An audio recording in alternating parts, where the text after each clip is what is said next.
केंद्रीय शिक्षा मंत्री धर्मेंद्र प्रधान के इस्तीफे के बाद कांग्रेस ने इसे देश के छात्रों और युवाओं की बड़ी जीत बताया है।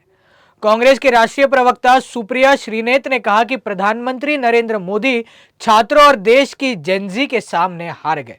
उन्होंने कहा कि धर्मेंद्र प्रधान का इस्तीफा युवाओं के संघर्ष और सत्य की जीत है, जबकि ये नरेंद्र मोदी के अहंकार की हार है। सुप्रिया श्रीनेत ने राहुल गांधी का आभार जताते हुए कहा कि उन्होंने लगातार शिक्षा व्यवस्था और पेपर लीक जैसे मुद्दों पर सवाल उठाए। साथ ही उन्होंने शिक्षा व्यवस्था में व्यापक सुधार, छात्रों पर हुई कथित बर्बरता की कार्रवाई और प्रधानमंत्री से माफी की मांग भी की। उन्होंने ये भी कहा कि ये तो सिर्फ शुरुआत है, आगे और भी भ्रष्ट तथा निकम्मे मंत्रियों को हटाया जाएगा।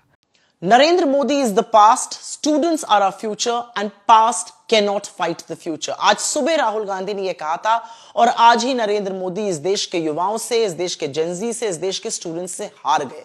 छात्रों की गूंज असल में हुंकार बन गई। देश के करोड़ों युवाओं, आपने देखा अपने जज्बे, अपने हौसले का कमाल।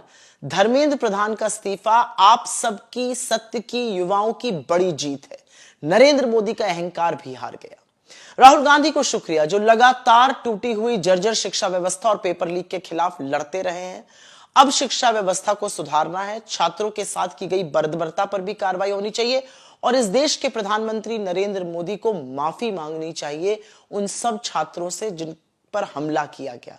और हां, अभी तो ये शुरुआत है, अभी तो पहला ही विकेट गिरा है। ऐसे ही सारे भ्रष्ट निकम्मे मंत्री एक के बाद एक हटाए जाएंगे।